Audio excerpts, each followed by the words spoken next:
হলো জগন্নাথ বিশ্ববিদ্যালয়।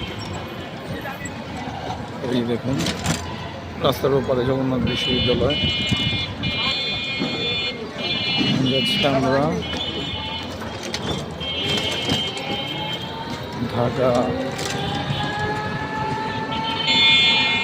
রোডের সবচাইতে পুরনো রাস্তা দিক দিয়ে।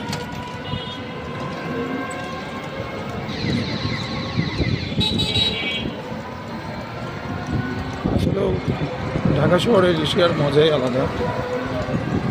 রিক্সায় ঘুরলে বোঝা যায় যে কতটুকু ভালো লাগে, কারণ জ্যামের শহর তো, তাই রিক্সাতে বসলে একটু বাতাস পাবেন, জ্যামে পড়লে এই কি এই তো। আর এই যে এখন আমরা ডান দিকে চলে যাব, ঘুরছি এই মাথা ওই মাথা, আজকে খালি ঘুরবো, সবাইকে নিয়ে খালি ঘুরবো, আজকে ঘুরবো, সবাইকে নিয়ে খালি ঘুরবো আর